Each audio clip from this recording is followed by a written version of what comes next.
He's Conker royalty with nerves of steel. What are King Conker's tips for winning? Size doesn't always matter. It's the colour of the conker that matters. Yeah, that's a good one. It's a dark brown skin. Well, because it's more mature conker. One of the first things to do is, after you've selected your conker, is to stand on the podium with your back to the sun. So that dazzles your opponent. The down chop, American sidewinder, a 45-degree backhand with a chop and a reverse chop.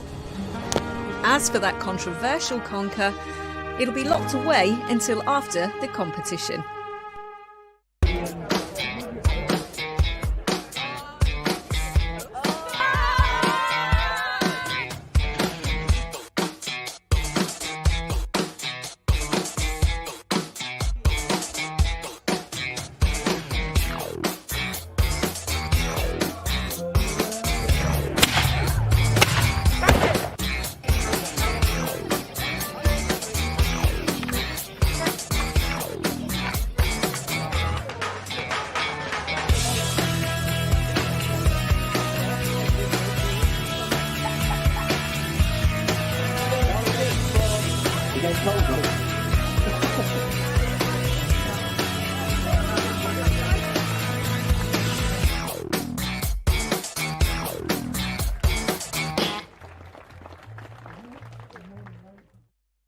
Rule number 1.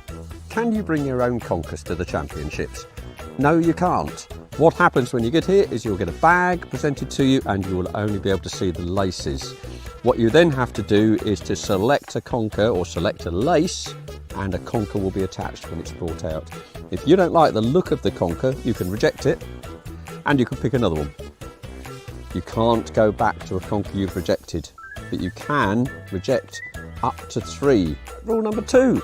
When you're playing with your conker, it comes on a lace. We use leather laces, but at home you can use string, and it has to be, when you are striking the other conker, at least 20 centimetres, 8 inches between knuckle and nut. And there's a judge who will be on the podium to make sure that that is the case, that you are using no more than 8 inches of lace when you're striking. When you're receiving, you can have a longer lace, but when you're striking, no more than that. Rule number 3. When you play a game, toss of the coin to who strikes first, or who decides whether to strike first, and then you get 3 hits against the other conker. So 3 hits, 1, 2, and 3, and then I would receive.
target. Dangerous as furniture. You happy, Joe?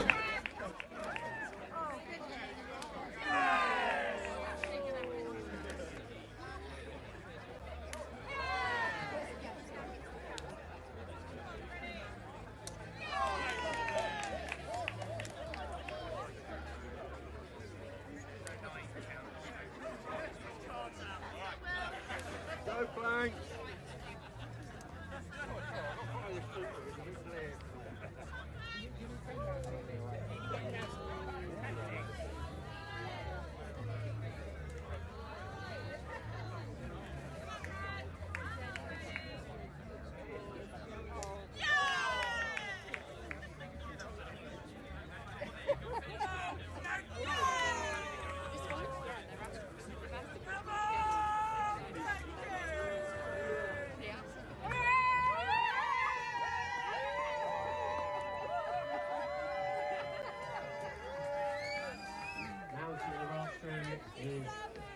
In front of them. Ben, home time, 0. Oh! Mark Conker from ITV4.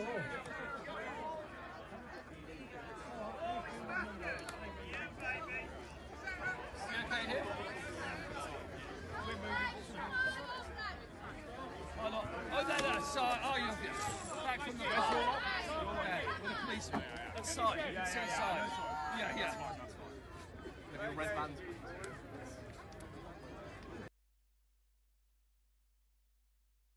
Got my red Yes. behave. I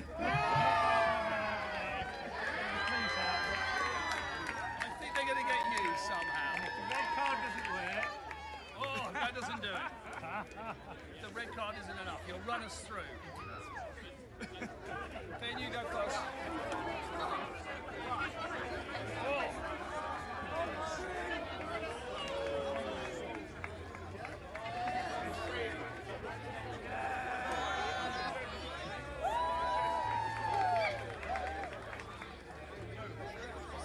You go first, Ben. You're at home.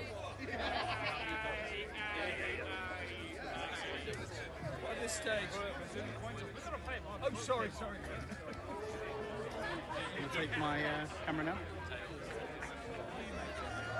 Oh, I'm going.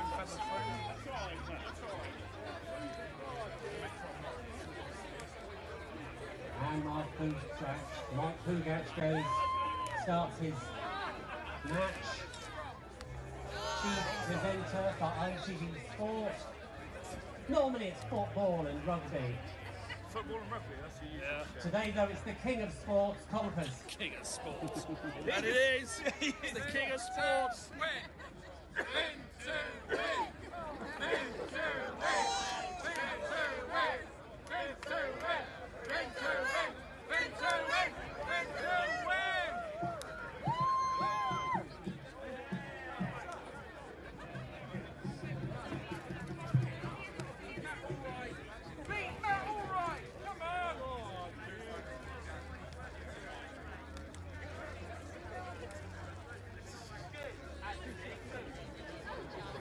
Sorry, got the finger stuck.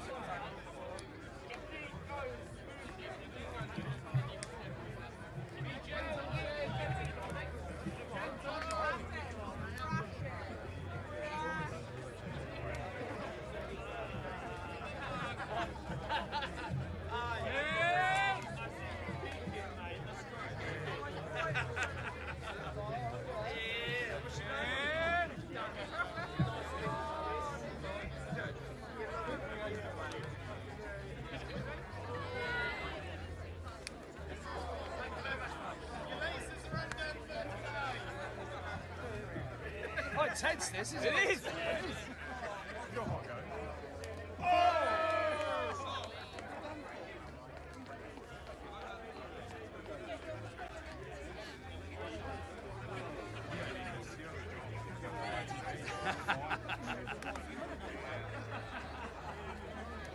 could be making my sports career.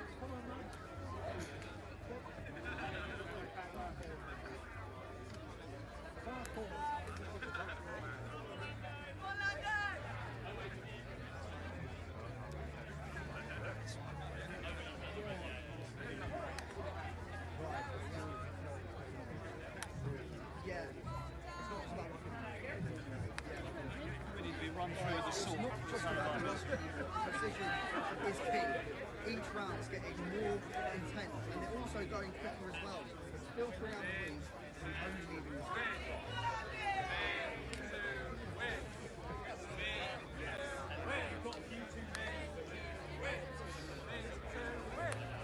That helps me, really. That just adds pressure to me. Yeah.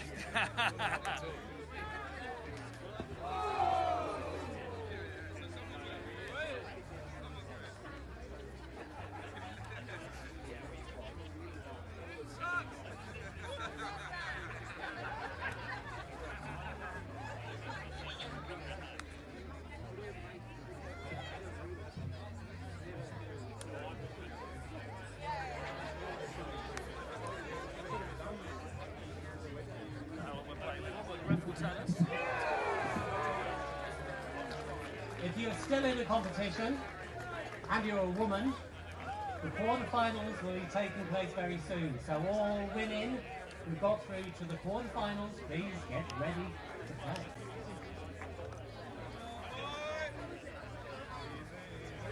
8 inches. If you are a man identifying as a nun, you'll have to play in the men's competition.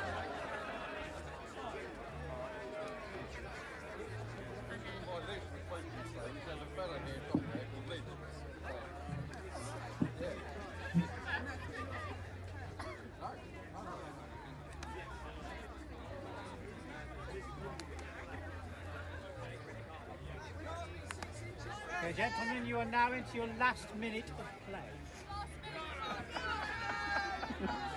That's told us when.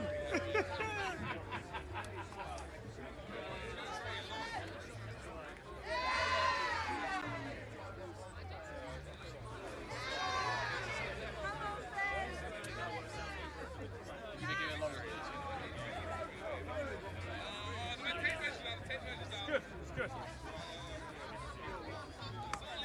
Whoa, whoa, whoa.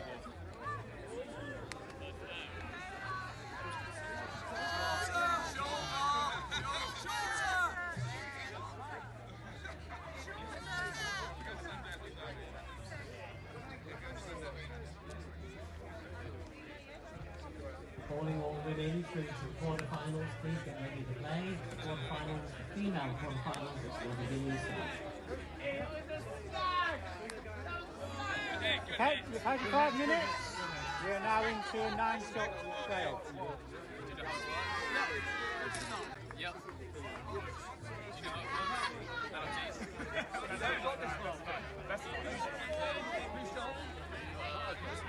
I just hit.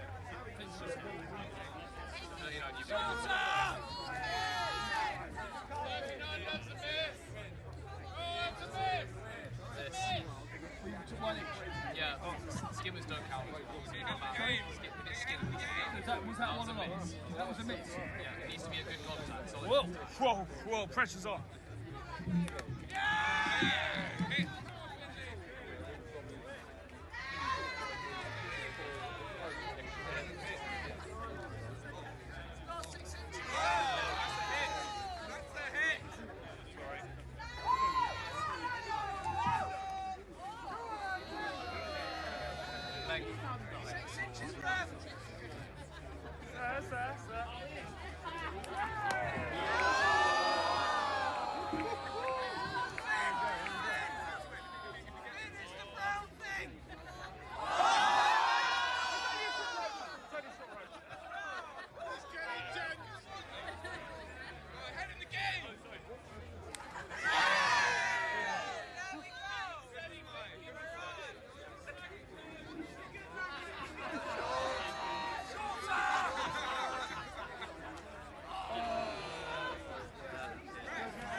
Oh dear. Whoa, Finn, you got a big crack. Big crack. Big crack. 3 shots left.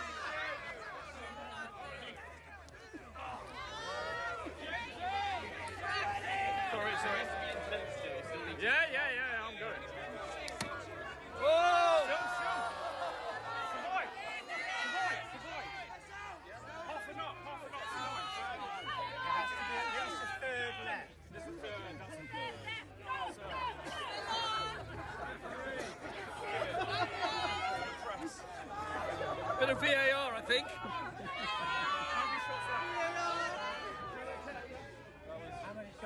left? 2 each. 2 each left. Yeah. 2 each left. Who's to shoot? I'm shooting. That's good. Okay. Finish. Good. Hey, This give is the a crowd what they good want. crowd. Yeah. That's a skimmer. That's a miss. Skimmer. There's no stone. Oh, still there. Still there, sir. Still there. There. It's a dead. It's one dead. It's still there. I have to remind you, there is still a rule that says you have to play With gusto. Agreed. Agreed. Agreed.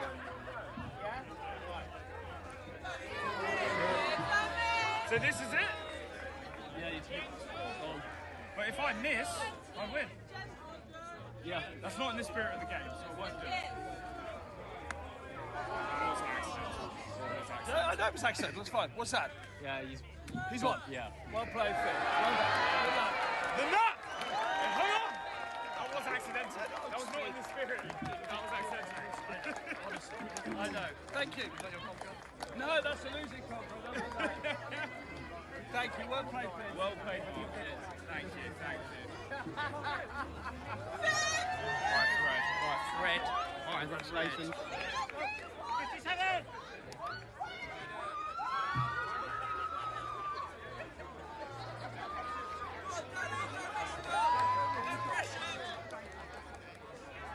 Chief reporter for Uncovered Mark Tudor. There's only one thing right now, that's been back to the Mickey Mouse Sports at Fort William. Go Stags! Go Stags!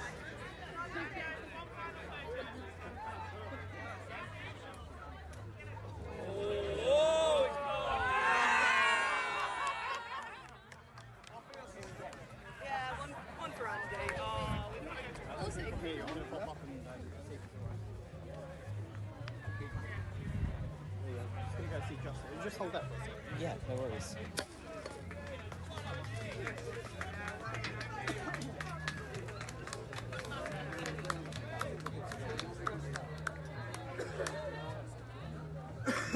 Well done, fella. Well done, that was fun, that was.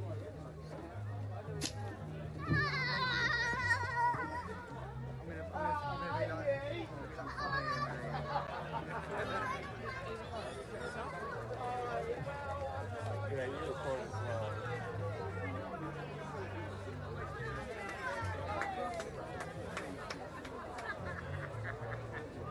You've done it, mate.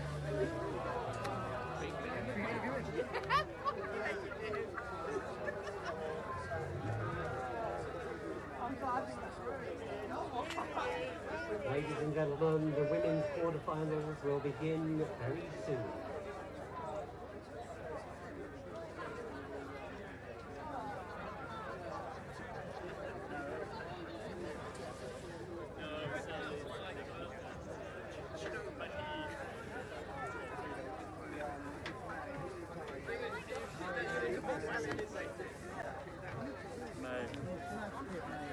He smashed me. Yeah. He smashed me. You know what? It's weird to see you lose because I just see you win and win and win.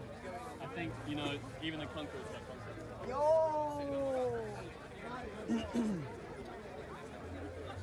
So I think the next one is round 4, is it 4?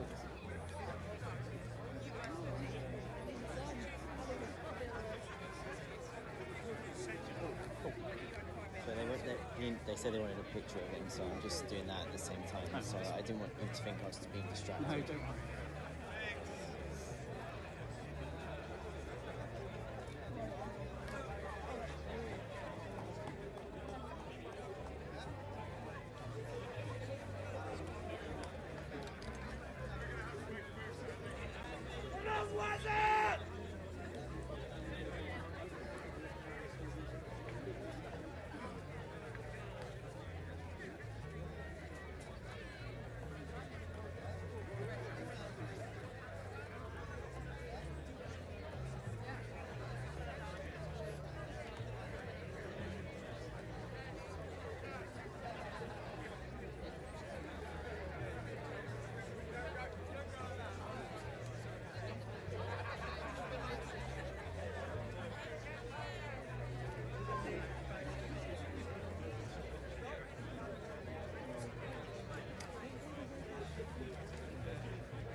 No, I've literally just been knocked out. Don't worry, Mark, it's fine. I was trying to hit my son.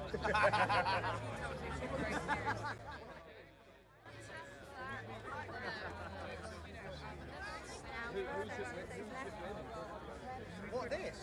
No, something else in there. We didn't before. You finished like 5 o'clock.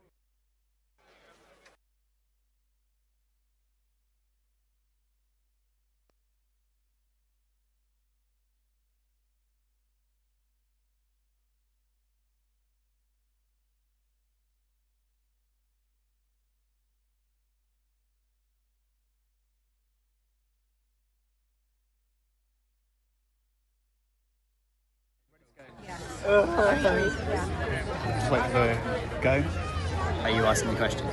Yeah, I'll ask questions. Yeah, happy to. Mark, you look like you lost a very close game then. What happened? Yeah, well, it was very close because Finn, half his conker was half it was off, but enough of it was hanging on. That's the rules. I did think at one stage, could we get VAR involved? No, that's a joke. We don't want VAR anywhere near this. But you know, in the end, I couldn't. I couldn't. Oh, there he is! Come on, Finn. Here he is. Here he is. Here he He's is. the victor. Here he is. You deserve. Look, where's show everybody half of your conker. The winning nut. Look at the winning nut. Look at that. It's unbelievable. But there was a man with a large sword, and he said it was kosher, so we didn't know. Yeah, exactly. No. Fair He play. said it was enough of an out. It's enough of an out. And Finn, how do you feel about beating the legend Mark Boogan? I'm absolutely chuffed. It's it was lovely to meet Mark. I met Mark in the queue, and yeah, I was absolutely chuffed to beat him, but in such a fashionable way. As Yeah, well, exactly. You've got to frame it. So you're now in the quarter-final, yeah? Is it really? Yeah. Yeah, you're in the quarters now, You know yeah? what? Yeah. Great, as the great Stuart Pearce football. Do you like football? You know Stuart Pearce is? Rugby. You know Stuart Pearce is? Great Stuart Pearce. When you hear the word quarter and then final, that's at the sharp end now, Finn. This is proper business stuff now. Start dreaming of Wembley and it might be coming good. The nerves have just been building all day, so now it's really getting to Lovely, but all friends after the It's good fun. I mean, I haven't broken anybody's conker today. It was amazing I got as far as I did. You really deserved I haven't it, even but- threatened to break anybody's conkers. No, you did that to yourself, I think. I think that's what it is. Lovely. Thank you very much. Thanks very much. Cheers. Good luck. Cheers. Thank you.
Do you know, Lauren has a first-class degree in English, which will go a long, long way in playing conkers, I'm sure.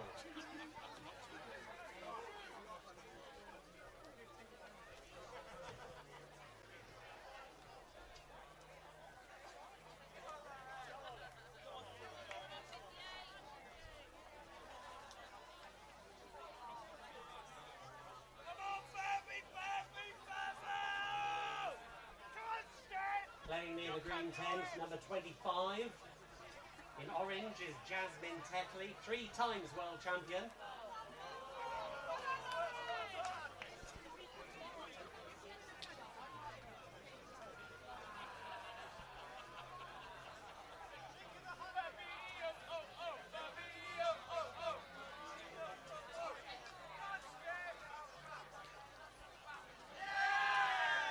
So you join us here for the World Conker Championships in Northamptonshire, and a very special year as well, because this is the 60th anniversary.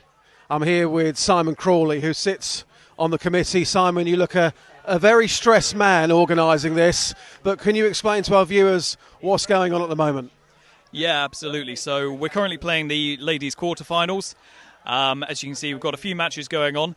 This year, as many years, it's not worked out perfectly. We've got 10 ladies through to this round, so there's a couple of them playing an extra game, and then if they win, will be able to progress to the quarters, and the rest of them playing have either drawn lots to successfully get through and play in the quarters normally.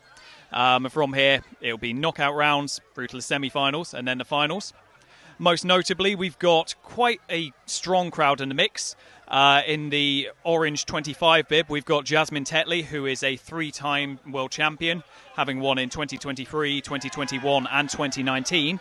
So she's out for a record-breaking 4th. We've also got in the B costume, very easy to spot, Stephanie, who was the winner in 2018. And then orange 47 is Rosie Burbage, and she was the runner-up last year. So to say it's a pretty stacked crowd would be an understatement, actually.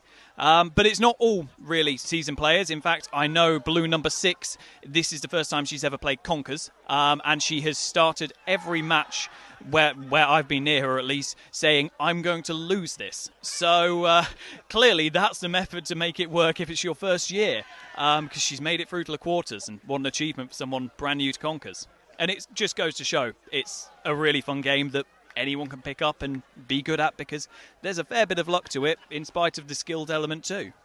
It's very hard to keep track though, isn't there? Because you've got all these games happening at the same time in this quarter-final. Yeah, I mean, there's a lot going on, and well, as you say, it's a bit stressful with it. There's a lot of people involved, and trying to coordinate everyone, easier said than done, especially when there's a lot of opinions that vary on how we should handle each hiccup along the road.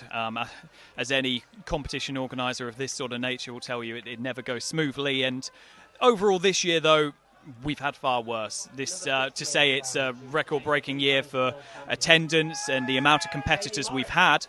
Really, we've been able to cope far better than we have other years with far less people and far less players. So it doesn't always stack up that way, but yeah, this year it has been smooth, and hopefully they'll continue to be like this. It's been a pleasure to have so many people here and have so many people enjoy the day. It's a great atmosphere, and frankly, it's lovely to see such a big crowd still. Let's just take in a game at the moment, one of them. If we look at number 66 over here in the green, that's Stephanie. We spoke to Stephanie earlier on because she made history herself today, because she knocked out the now famous King Conker in the first round today. Yeah, and well, King Conker obviously had a very good year last year, despite some potentially unfair controversy. But to be fair, Stephanie's very glad to be able to play today. As many people who were keen to get involved with the event will know, we sold out of spaces a few weeks ago, and Stephanie actually fell just 1 day short in contacting me trying to get in. Fortunately, some lovely people informed me that they weren't able to make it today, so she was able to pick up one of their spaces. So really, there was a good chance that she wasn't even going to be playing, but she's knocked out King Conker. She's in the quarterfinals. She could take it home.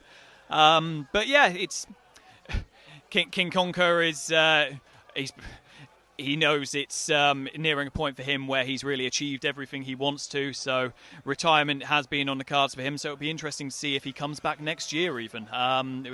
It'll be his decision, but we know he is planning to continue on as King Conker himself for a while, though. And this game that's happening just down here, can you explain to us what's going on here at the moment? Because it's just absolute chaos, Simon. Yeah, it's a weird game, is Conkers. So at the moment, it seems that we're nearing the end of the 5 minutes allowed for every game. So within the professional rules for the World Conker Championships, to ensure games don't go on indefinitely, we have a 5-minute rule that basically comes into effect, unsurprisingly, 5 minutes into the game. And at that point, it's basically sudden death. So from there,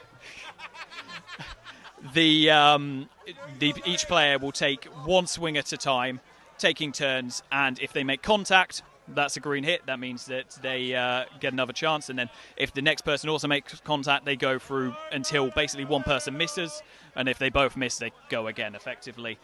So that's how we decide the longer matches, and I think we are nearing that point for a few of these games. I don't think we started quite yet on all of them, but definitely here on the match on Podium A, we are definitely in sudden death.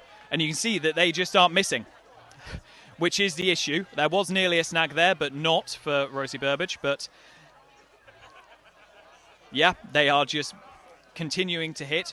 The one thing that the stewards probably will be calling into question is we do... Oh, initial miss. There we go. Is that we do have a rule these days that requires a certain level of force to be used when swinging. We don't like to allow people to basically just flop their conker, as it allows for high level of accuracy. And there we go. We can see the game is over. And it seems that... Just waiting to get confirmation on who has won. I think it's Rosie Burbage has won.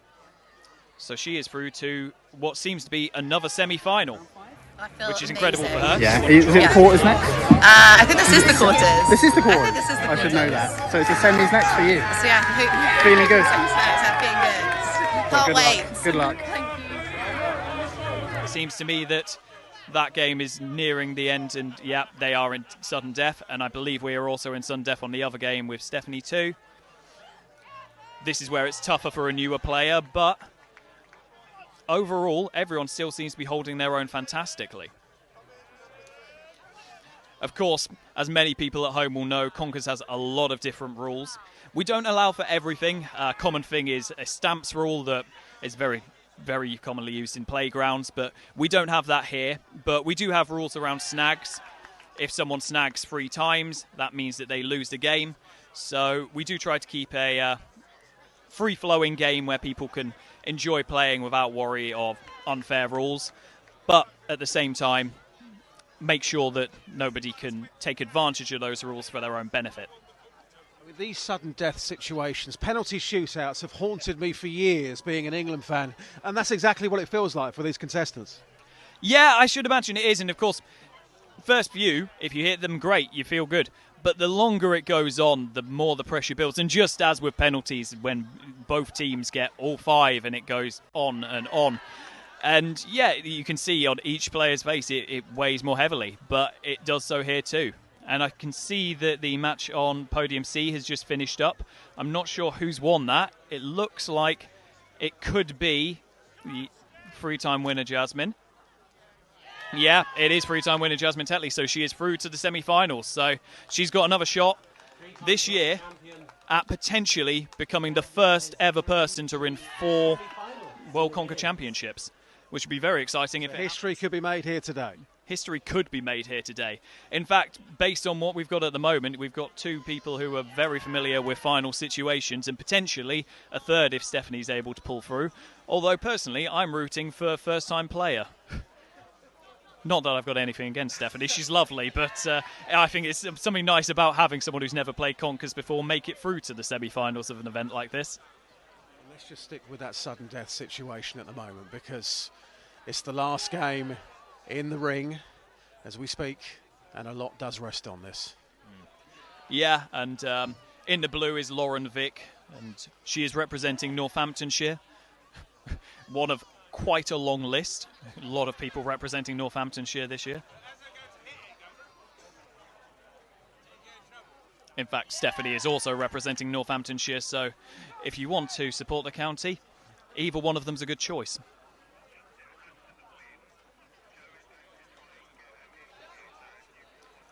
And this one has been really going on endlessly. They just sort of refuse to miss. A lot of eyes on it. It looks to me like the chief umpire is also making his way towards the podium to keep an eye on it. However, we've got, one very experienced umpire, Rick Murphy, on the left of the podium, has been umpiring and has been involved in the World Conker Championships for more years than I've been alive. He's a very experienced player. And he's actually made it further into the competition this year than he ever has before. I believe he's still in it. I believe he's due to play in the men's quarterfinals after this round. Still they go. Yeah, it's relentless. And as you can see, the stewards are asking them to swing a bit harder. Especially at this point when it's really going, you do have to force them to really play into that rule set. And that's normally what causes a miss, but neither one of them wants to.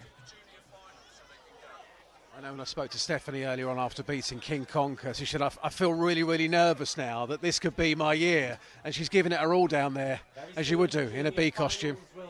Yeah, well, if you're going to wear that for the whole day, you sort of want to win the competition for doing so. Although I imagine it's probably quite nice and warm, and considering it's been a bit chilly out here today, it's perhaps not a bad choice. In this game at the moment, the only one on, so all eyes on this. Yeah, and you can really feel it, the crowd willing a winner, but at the same time, it doesn't really look like this deadlock is due to break anytime soon. Oh, a miss! Oh. Well, we'll just see if that is Stephanie's win.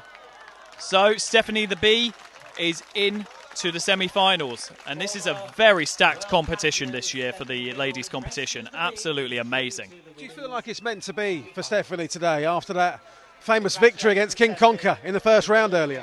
Well, she's beaten an amazing player with a lot of experience. She's beaten some great other players to get here, I'm sure, as well. It would make an incredible story if she could get through, but then again, we've got some amazing stories really for most of the semi-final contestants. Jasmine can make history, and Rosie Burbage can make up for the final she won last year. So there's a lot of potential for a great story. There we go. Ladies quarterfinals here at the World Conker Championships in Northamptonshire. And very soon, the men. On this occasion, we're going to head to the junior final. Yes. Unfortunately, it's young time soon for the juniors, so we're going to budge them up in the order, and the adults will wait patiently in the back. So I'm going to hand over a bit as I handle the adult competition to my fellow committee member who sorts the junior competition, Erica Brown.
who have we got here?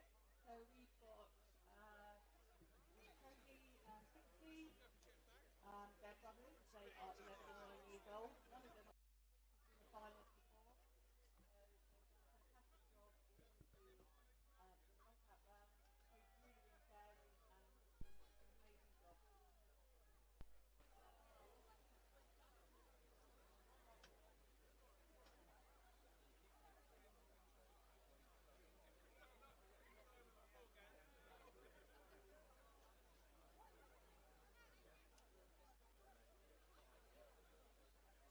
Pixie, who's got the blue. Loves football and gaming. Odin, he loves conkers and gaming. Good job he likes conkers. Let's hear it for these two lads.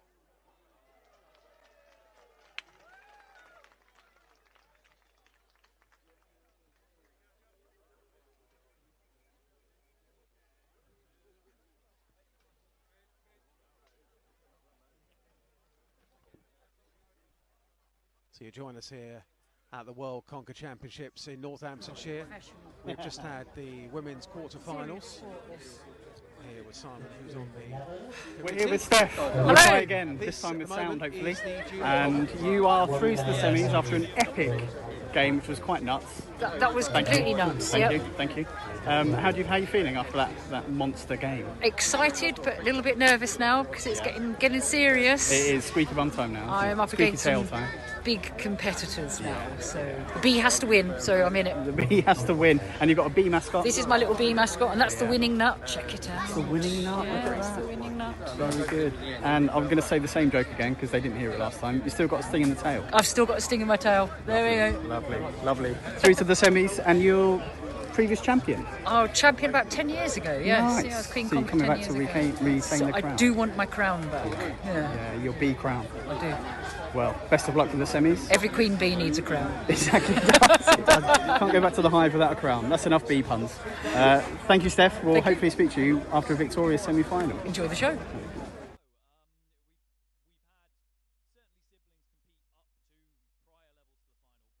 We've ever had something quite like this. We did a few years ago have two close friends who went to school together, play each other. And that very nicely ended actually in a tie. They both agreed after playing for quite a long while and neither one being able to best the other to share the champion title. Who knows, we might see something similar take place here. It's not unknown. And yeah, ultimately no one wants to be the loser. But they're still fighting on. Lots of conquering yet to be done by both of them. It's probably a good time to remind people that are maybe watching this for the very first time what the rules are and whether or not they're different for a junior final. Yeah, so we actually play with the same standardised rule set for both, generally speaking. We tend to make some allowances, obviously, for the junior competition, as we think is fair. But to explain the basic rules, I mean, it's a case of you have to have 8 inches from knuckle to nut. So basically, the length of the conker string has to be from where you have it wrapped around your hand and fingers, from the tip of your index knuckle through to where it meets the top of the conker, 8 inches. Again, with the juniors, we tend to allow a bit of change on that just if they're smaller.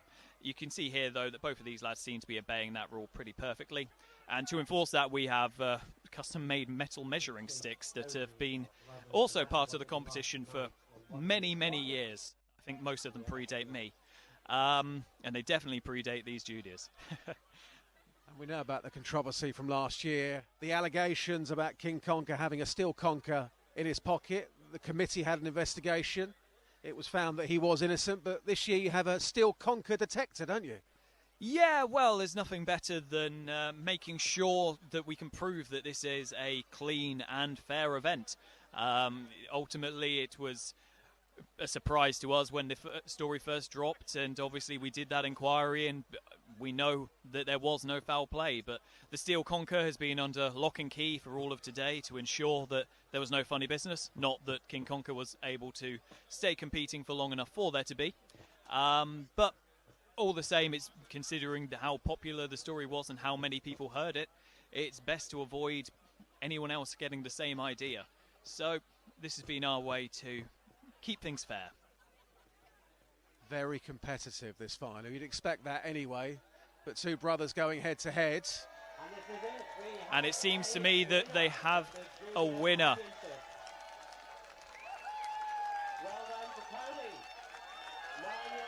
Brilliant game. And he's loving the limelight. Look at that reaction. His brother doesn't look thrilled, but it happens. Nothing better for a younger brother to beat his older brother. This may be one of the best moments of his life. In saying that, though, there's always next year. Revenge. Well, that's very true. And I reckon we can count on both of them to come back again. There's nothing like the taste of victory to make you hungry for more. We were talking about the family, and we can see the family down there with their children at the moment, looking very, very proud, because people travel from across the world. That may sound strange to people that are coming across this for the first time, but people do travel from across the world for this event. Yeah, they absolutely do. I mean, we've got competitors from 9 countries this year, but over the years, the World Conker Championships has had an incredible range of representation. This year, we've had people from the Netherlands, and France and Germany, but we've also had some competitors from Japan. So some people do come from really far and wide. Obviously, there is, as you would expect, a pretty significant British conquering force that attend the event, but we always hate it whenever we lose out to other countries in a competition that we really feel is a very British thing, especially in the way it is in this World Championships. And of course, last year the ladies champion was American, so one of the first time an American had ever won the competition.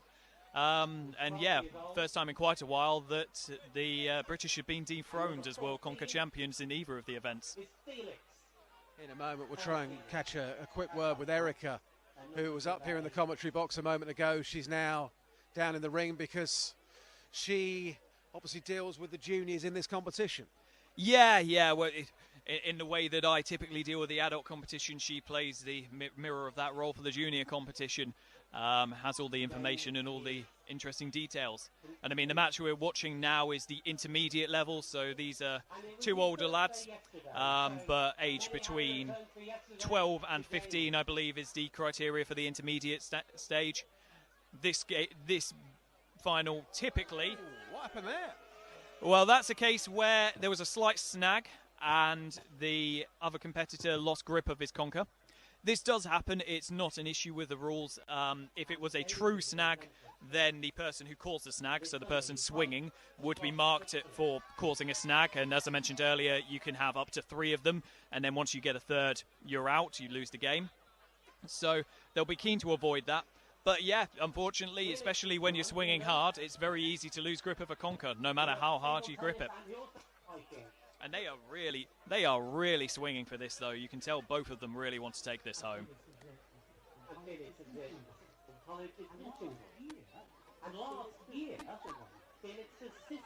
How many injuries do you get at the World Conker Championships? Because, as you say, they are swinging hard at the moment, and some people might leave with a few injuries. Yeah, I'm glad to say all injuries really are specific to the competitors themselves. We don't have many issues of conkers flying out and hitting the crowd and causing any damage, but it is pretty standard to have, well, 1 of 2 potential maladies, which there we go, wow. Well, there we go, that's the end of the final. And a fantastic... We've seen a few games so far. Well, that was the first time we've seen a conker quite literally smashed to smithereens right in front of us. Yeah, there we go, a very competitive final. As I said, these ones for this intermediate age group, they do go by quick. And congratulations to the winner there. He was swinging impeccably accurately and hard, just how you want to play the game. So what's the plan for the rest of the day as we stand here right now? Well, from here, we'll be moving on to the men's quarterfinals, which I'm sure will be a very competitive event. There's a lot of lads here who haven't made it this far in the competition prior, so they're keen to make a name for themselves, really. I think as well it's also important to mention that the team competition is running in the background here. This isn't a separate event. This effectively just groups individual players together and they get points depending on how far they get into the competition. And there are a lot of team players still in both, well, the ladies semi-finals and the men's quarterfinals. So it's not just their individual glory they're playing for. There are quite a few folks here who are playing for their team's ability to potentially win or at the very least be runners-up. So there's quite a lot to keep an eye on, really. Although it seems actually we are progressing with the women's semi-finals first. What a surprise, the women managed to get themselves sorted before the men did. You said that and not me. Yes, yeah. To be clear. Yeah, a bit stereotyping, but it's true. They're all ahead in the queue. This is where it gets really interesting, though, because even someone like you, who has worked for months to organise this, at this stage, you don't really know what's going on, do you? No. Well, normally I'm down in the pit trying to pull the strings, and yeah, it's an impossible job. Nothing is predictable. Everything that can go wrong likes to a lot of the time. But yeah, watching from above, you really just have to guess, and really I can only go off of my experience of having done this for, well, past 5 years now, I believe. You're so knowledgeable. Why are you not out there yourself? Unfortunately, it's one of those things where I'd love to compete. I've never missed a World Conker Championships. I've gone every year I've been alive. And I used to compete in the Junior Championships a lot. Never made it too far. I was clearly not skilled enough, but I'd love to compete in the adult event, but that's the downside of being involved at a more senior level sometimes. Within this committee is you just don't get the time. I have responsibility to make sure everything ticks along as planned, and ultimately it's fine to play in round one, for example, but if I end up getting through to quarters or even worse, semi-finals, it can make a real mess of things. Okay, so things are now progressing. Which out of these games that are taking place at the moment interests you the most? Because we have got former champions out there. We've also got Stephanie, we mentioned earlier on, who knocked out King Conker in the first round. That was a shock. Which one interests you the most, if you can name one? Well, I think we have to turn attention down here to Podium A. I mean, we've got Stephanie the B versus Jasmine Tetley. I mean, they're both former winners. And both of them are really going to want to win this particular set. And also just note, this is actually the quarterfinals. I believe the previous round we saw was the qualifier round, actually, for the quarters. But yeah, I think they're both very good players. And I think Stephanie Whittle's obviously defeated King Conker. But it's one thing to defeat King Conker. It's another thing entirely to defeat a three-time world champion. So that's definitely an exciting game. Of course, over on Podium E, we do have Rosie Burbage, who was finalist last year, so she'll be keen to get through further. We also have... What's happened there? Oh, seems to be a case of a snag. So 2 more of those, and Stephanie could lose on a technicality. No one wants to lose that way at this stage in the competition, so I'm sure she'll be swinging quite carefully from here on out. Jasmine will certainly notice if there's any funny business there, so both the stewards and her will have a keen eye on proceedings. So this is now the semi-final, because what's now the quarter-final, because I think you mentioned earlier on you had unusually 10, so you had to get those numbers down. So earlier on was the qualifying. Yeah, they played out in a slightly different way to, as I'd expected, as you say. It's the downside of being up here is sometimes we're guessing at what's happening more than knowing. But yeah, it's... And as you can hear, there's a lot of crowd noise. They are really loving this. Some really close games. But yeah, this is the quarterfinals instead of the semis. But overall, it seems to be a really good standard. And there's a lot of people really cheering for the crowd. And oh, we've got a conclusion. Stephanie the B has defeated 3-time world champion Jasmine Tetley. The B is on for another victory as things go. She was the winner in 2018 and has been wanting to reclaim that crown for quite some years now. Is that a shock to you? It does come as a surprise, don't get me wrong. Jasmine is an incredibly good player, but at the same time, Stephanie's a very good player. And I think the thing is, you can be as skilled at conkers as you want, but ultimately a lot of it comes down to you either pick the nut that doesn't crack first or you don't. There is a huge amount of luck in this game, as much as we hate to admit it sometimes, and that does play into it. So, but That said, you can see by some of the returning contestants we've got that there is skill to be had in this game. You don't make it this far repeatedly if you're not good. I think you were saying earlier on that Stephanie the Bee, as she is known today, was very much last minute for this competition as well. Yeah, I mean, I'm sure she'll be incredibly happy to whoever it was whose space she was able to have instead. Otherwise, she wouldn't be here today to have, well, denied Jasmine the opportunity to get her fourth. But that said, it's not all over necessarily for Jasmine. She is representing her team, and having got this far in the competition as their captain, there is a chance that they could be a runner-up.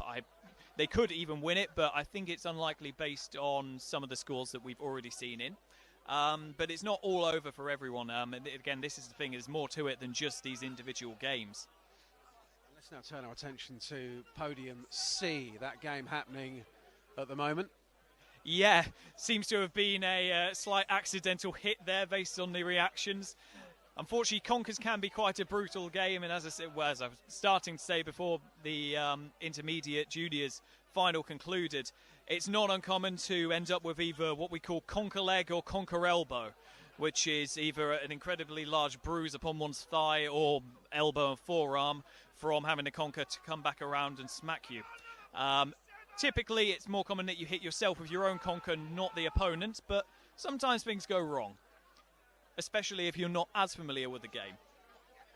You may have noticed, Simon, that I'm being very well behaved with my nut puns. None so far. That may change throughout the afternoon, though. Well, I'm also quite a fan of a nut pun, but it just didn't feel right at this time. I think it's something to bring out for the final, isn't it, really? Yeah, save the best material for later. That said, I think we're going to the 5-minute rule on Podium C now. Wins. We don't. If it skims, it doesn't count. So if it barely moves, it counts as a miss.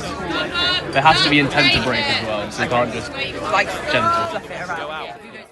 As we can see, Podium E's already kicked off. 2 clean hits to start with. Rosie Burbage looking to get into the semi-finals again, but she's got to beat a nun to do so. Unconfirmed if that is an official nun or not, but either way, it's got to weigh on your mind when you're facing a nun, even if it is just a costume. And just behind Podium C and E, we have the Queen Conker and King Conker chairs ready for those winners to take their place in later on. So everyone who is in the ring at the moment, who have got very, very far already, but now they're almost at touching distance, aren't they? Yeah, absolutely, and they're out there in the open. Everyone can see them. Everyone wants them. There's a real pleasure in being able to sit in those seats and know that you are either the men or ladies World Conker Champion. I mean, there's not many people who get to hold the title of World Champion at anything, but I think Conkers is a pretty prestigious thing to be a World Champion for. So overall, it's a nice treat to have. And as you can see, King Conker this year decided to remove some of his usual regalia of, I believe it's 7 separate conker necklaces that he typically wears. And we weighed them the other day, and they actually come out to about 12 kilos of conkers that he wears around his neck. Well, has worn around his neck every year prior to this. It's not a huge surprise that he's decided to leave them behind this year, but instead they're making some nice decoration for the King Conker throne in his absence before it is claimed by this year's winner.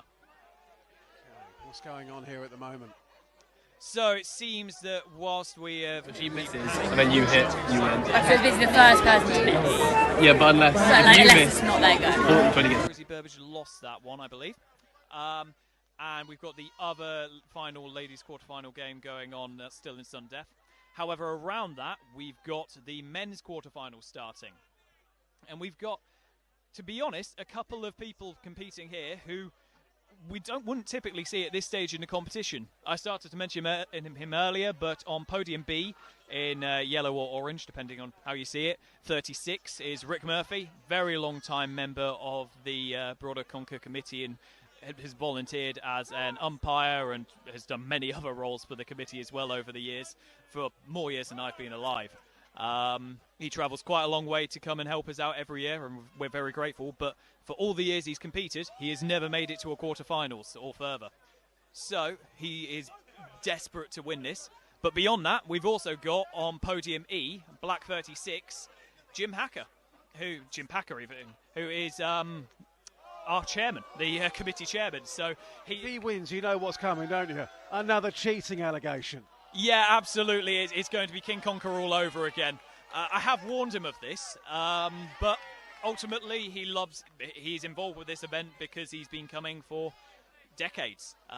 He is very fond of the event, and ultimately that's what caused him to join the committee. And not long after he joined, he had the chairman's role thrust upon him. Maybe by choice, maybe by force. I'll let him say. But yeah, he himself has also never made it to a quarterfinals before, so he's also hoping to take it home. Although, perhaps for our ease of mind, it might be easier if it doesn't. Let's take a break for the moment. Will the guys go back to the ring with some of the competitors here at the World Conker Championships in Northamptonshire.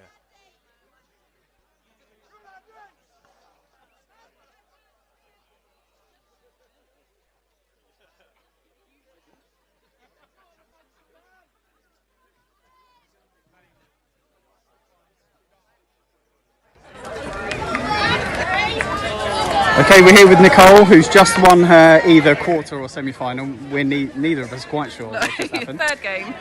Your third game. Yeah. How's it feel?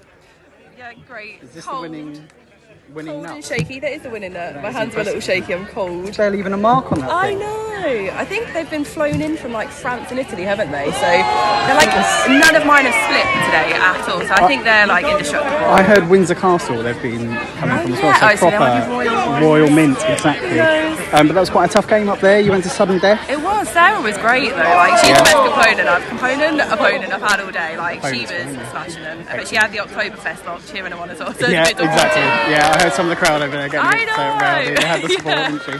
Are you maybe taking on the Bumblebee in your next round? Definitely. Yeah. So Well, how I've do you got a feel real big about that? phobia of bees and wasps. Oh, no. So it could be a time to conquer my fear, or they could just Conquer your fear. That was lovely. Or they could just completely eradicate me completely. So Yeah, we'll have to see what happens. But best of luck, and hopefully I'll speak to you after that. thank you so much. All the best.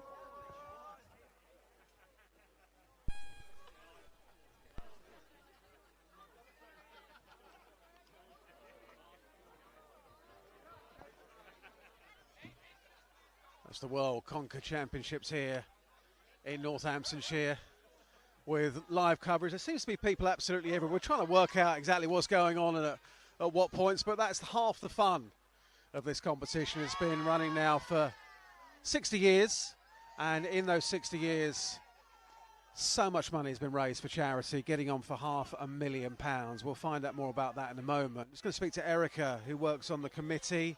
You're back up here. And this sounds very, very posh, but in the commentary position, we had the junior final earlier, and that was between two brothers. Tell us more about those brothers and who won. So the two brothers were Fitzy Hutchinson and Cody Hutchinson, and Cody, who was youngest, age 9, beat his brother Fitzy, so he did incredibly well. And up here, the atmosphere sounded fantastic. Being down there, what was it like being down there for that? It's brilliant. We play in a separate ring, in a junior ring, just slightly off from the main ring, so it's a little bit of a quieter atmosphere around there. But for the finals, they come into the main ring, so it's a little bit of can be a bit of a shock to the system. But they absolutely just soaked up the atmosphere. The crowd were really supportive, and they had a great time. And how would you describe what's going on today for anybody that's not been here before? Just pure fun, just absolute wonderful, eccentric English joy. It's a pleasure to be here. I've been involved for about 18 years in the championships, and each year it just gets better and better, and there's so much just happiness around it. It's really great. Fantastic. And while we were having that conversation, back to Simon again on the committee. Somebody in a costume has had a very good afternoon, haven't they? Yeah, absolutely. I think there's quite a lot of people who had some amazing afternoons, but I'm personally keeping quite a close eye on podium B at the moment, and as we can see now, Rick Murphy, 36, against Finn Vergalen, who's a local lad. He's lived in Southwark for a lot of his life, as I understand it, so he's got a bit of crowd support behind him. So, good game there. And then down nearer us, also a competitive game going on. We're nearing the 5-minute mark now, so they will soon be moving. In fact, I think The umpires, they are not messing around, are they? no, they're not, no. But they can't. They want to make sure that the game is played properly. And yeah, especially when we get to sudden death, it's very important that they keep their records. As you can see there at podium B, umpire Ray Kellock has gone and got the sheets for counting to see who gets a miss. And it's now sudden death between Finn and Rick. Well, I've known Rick for quite a lot of years at this point, over a decade now, and I would quite like to see him progress far into the competition, even if he can't get the win, because I know how long he's been wanting this. That said, I've also known Finn for a very long time. We went to school together for quite a while. He's only the year beneath me, so yeah, in many ways I wouldn't complain about either on a personal level, but I think Rick's been waiting a bit longer. Compared to some of the earlier rounds, it does seem a little bit tame, this game. Yeah, I think it's a lot. Well, they played a lot of rounds at Conkers, and unfortunately, just due to the fact that we haven't had as many ladies competitors this year, there are more men in the competition, and as a result, they have played more rounds. So they have played 2 extra rounds. And yeah, it does show a bit, especially as I mentioned, if you've got a bruise on your... Oh!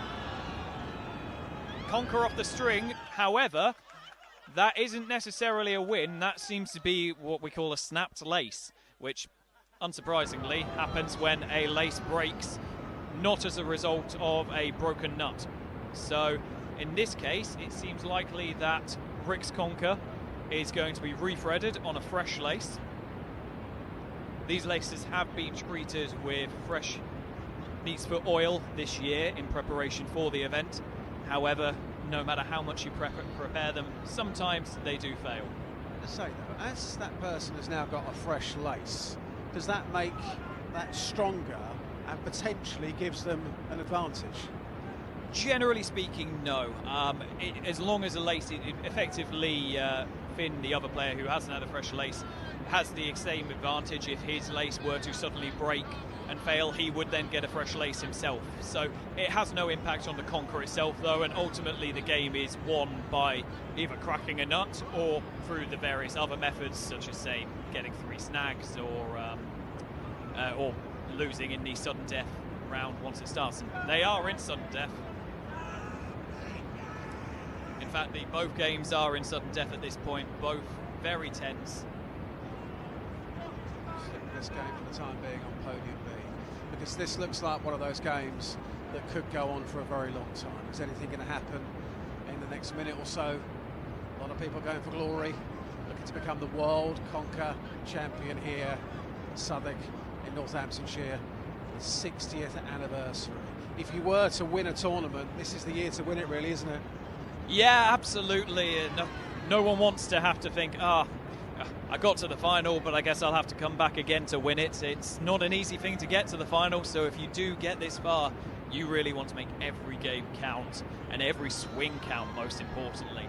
And you can see that all of these guys are doing exactly that. They're trying their best to be accurate. And oh, wow, another lace pass. Yeah, absolutely. It goes to show, not always an advantage getting a fresh lace. Two snap laces for Rick Murphy now, and the thing is as well, Conkers doesn't necessarily seem like a game that uses a huge amount of strategy, but there is strategy behind it, and the psychological impact that having 2 snap laces has, especially when you're at this stage in the game, is really high, especially when you're putting a lot of pressure on yourself to actually get through for the first time you've been at this stage in the event after so many decades of competing. With the game on podium B. Elsewhere on podium G, we heard a big cheer there, the crowd going wild, I think it's fair to say, Talk us through what's going on there. Yeah, absolutely. It seems that Bib 39 has got through. Yeah, an incredible smash of a nut there. Really good conquering. And that's Will Seward that is through to the men's semi-final. So congratulations to him. And yeah, seems to be a really well-fought game. And commiserations there to poor Andy Smith, who made it really far in this competition, but unfortunately won't be progressing further on this occasion. Okay, so we're back to the final game, which seems to be taking an eternity. The umpire has his clipboard out. Somebody's been called over. Is there more controversy here? Doesn't seem to be controversy. So Richard Howard, the chief umpire, has been called over by Ray Kellogg, who was umpiring this game. It seems that potentially both have had perfect hit records, so it may be continuing to sudden death. It's tough to say at the moment. We shall wait to see what Richard's conclusion is. Potentially, if he's been called over, it could be brought into question that someone didn't play as fairly as another. They seem to have concluded it's a shake of the hands, so who has lost? Finn Vergalen, the local boy, goes on, and Rick Murphy, unfortunately, his dreams of progressing further seem to have been crushed. But really well done to Finn. He's now into the semis. That was a cracking game. You couldn't really work out where that one was going at any point, could we? No, they both clearly wanted that, and they were both patient with it as well. And you never want to see either player lose in that situation. It's why this being just a simple knockout game is so brutal sometimes. But no rest for the wicked, though. The men's semi-final out immediately by the look of it. And it seems like Finn's straight back out to play. Although, looking at it, it seems that there are 6 men still in the competition. So there's clearly some... Oh, no, okay, I take it back. So what we just watched was actually the men's quarters qualifiers. We are now on the quarterfinals. Okay, there we go. Again. I'm glad you know what's going on. Yeah. I wish I knew more of what was going on. It's coming as much of a surprise to me. As we say, when we're talking here to Simon Crawley, who sits on the committee, this is half the fun of this. You come here, you never quite know what's going to happen at any point. That's why people come, right? Yeah, absolutely. I mean, it's a bit of a bonkers event. You won't find many quite like this. But as you say, it's the beauty of it. Ultimately, the main part of this event is to give people a great day out, and then on top of that, we're thrilled to raise money for charity. Hopefully this year we've been able to do so well again. Now had the qualifying quarterfinals, we're now into the official quarterfinals. Let's focus in on Podium C at the moment. Yeah, Podium C, I mean, as we can see, we've got someone competing from a galaxy far, far away. If we had a costume competition, I think it would be fair to say he ought to win it. But I did speak to him earlier on. That costume is very, very tight in places that you don't want it to be tight. Just saying. Yeah, I did take note of that earlier and mentioned it to a few people. Yeah. That said, the person he's playing against also no slouch. That's Jim Packer. There we go.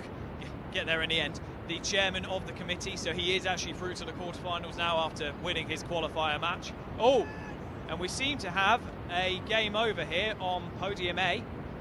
That seems to have ended quite quickly, so I believe that's Simon Joyce that has progressed through in the orange 8 number bib, knocking out, by the look of it, Andrew Dolby. Big game there because both of those were playing for their teams, so... Oh no, I take it back. No, apologies. Andrew Dolby has progressed where Simon Joyce has been knocked out. So Andrew Dolby doing very well for his team here. We've also got another team player down on Podium G. Green number 18 is Matt Cross, also representing a team. So quite a lot to play for him. And we've got another team representative actually on Podium B, orange number 1, Joe Wilson. So the team competition is still very open as things stand. However, it's quite possible that they could all lose at this stage. Podium C, Jim Packer, who's the chairman of the Conker World Championships, alongside, as you say, somebody from a galaxy far, far away. And that outfit is very, very handy if there is a flying Conker that's coming your way. Yeah, absolutely. And my other comment earlier too, when I was talking about the outfit, is it's great protection. As I mentioned, Conker elbow, Conker leg. It's a great way to avoid bruising yourself all over. So in many ways, that may be the correct outfit to wear for this competition. That said, I don't think we'll be endorsing it for everyone, but it's certainly a good choice. I'm saying it's about having an outfit like that might give you a bit more confidence when a person is battling against you. Yeah, absolutely. And also it gives you good confidence with your own swing. It's amazing at this point in the competition, you can really be hurting if you have a knack for hitting yourself with your swing, and it does. It's a small thing that can make you pull back on your own swing. And ultimately this is a game about cracking your opponent's conker. And if you're not swinging hard, you run a great risk of not being able to do so. And if they're more accurate than you, they might win that head-to-head at the end when the 5-minute rule comes into effect. Let's move into Podium G now, because we have quite a crowd down here watching this game take place. Looks very competitive. Yeah, I think we can hear quite a lot of support for local boy Finn Vergalen there. But Matt Cross is a good player and he's been playing well, so I think it's going to be another close one. Finn is not going to have a walk through the park here. Just below where we're stood at the moment in the commentary position, you can hear that noise, and these conkers are being hit very hard at this stage. Yeah, they are. Both of them are really going for it, and ultimately, if you get this far in the competition, you don't really want to win all the time on technicalities. A lot of the time, it's far more fun if you can win by smashing your opponent's nut. And both of them are going for it, but they're also playing the accuracy game. At the end of the day, it doesn't matter how hard you swing. If you can't make contact, you won't win. That said, Matt Cross is laying on some absolutely lethal hits here.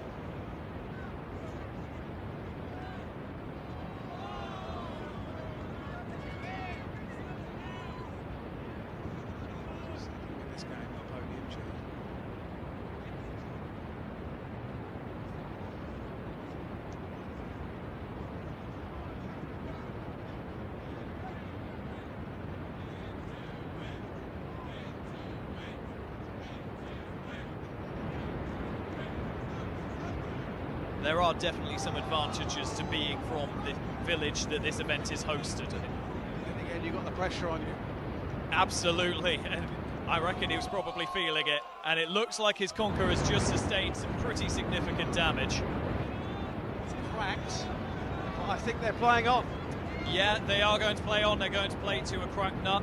And Finn at this point is going to have to play it tactfully.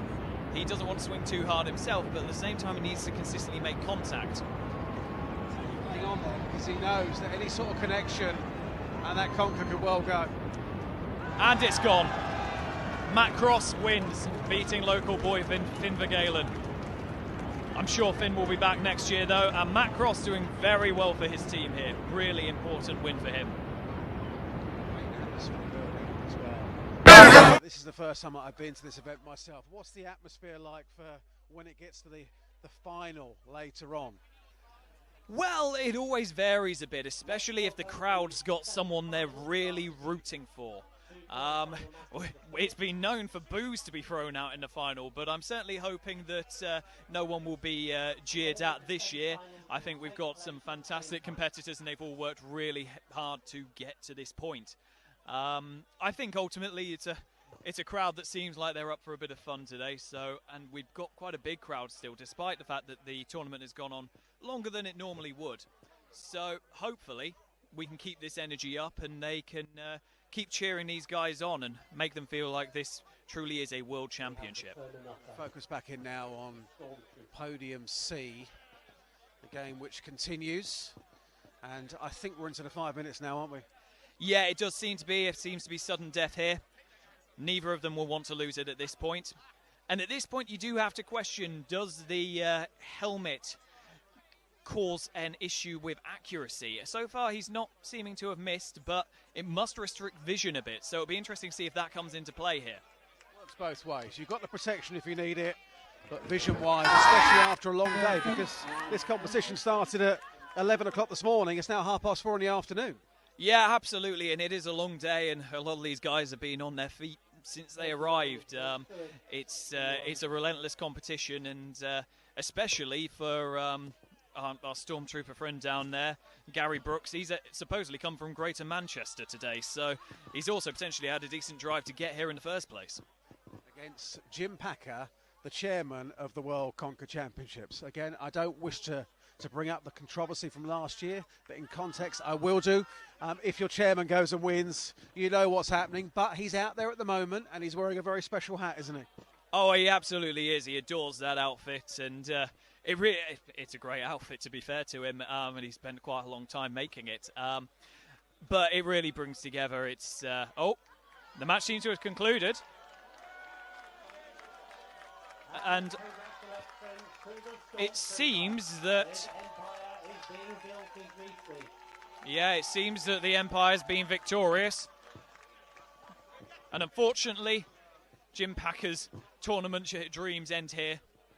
However, great day for Gary Brooks, who is now through, seemingly, to the men's semi-final. I must just say at this point, I spoke to Gary Brooks this morning, and he's obviously wearing what he's wearing, and his wife Lucy Brooks was competing, and I said, what about you? That there was no outfit whatsoever. I think she made a promise that maybe when she comes back next year she might do something, but yeah, we had that conversation this morning, and when I spoke to Gary, he seemed serious about why he was here. He wasn't here to mess around, he was here to try and get a win. Yeah, and I think a lot of it comes down to your mentality. There's a lot of folks that come here for a bit of fun and to play a couple of rounds of Conkers. They don't often tend to win, but they're not aiming for that. It's those that come with the mentality of wanting to get a win that often do get it. Focusing now on Podium B, a game which has been going on for a very long time now. I think we're at a tense moment in this game. Yeah, absolutely, and you can see a bit of trickery there, some mind games you might say from Joe Wilson, as he is now receiving in the playoffs here, and yeah, it's looking pretty tense and pressured. He's playing against Will Seward, who did get through the qualifiers with quite a smash, so he's having to change up his play. And this is a big one. This is a big one because Joe is another team representative, so not only also be his team's ticket to either a runner-up or winner's spot. There's still a lot of team players left in, so he really needs to get this win to carry his team forward too. Just behind and shot at the moment is one of the event organisers, St John Burkitt, who again took part earlier on, but was knocked out very, very quickly. But he's here to enjoy the atmosphere of this final game in the men's quarter-final at the World Conker Championships here in Northamptonshire. They'll stick with this final game on Podium B.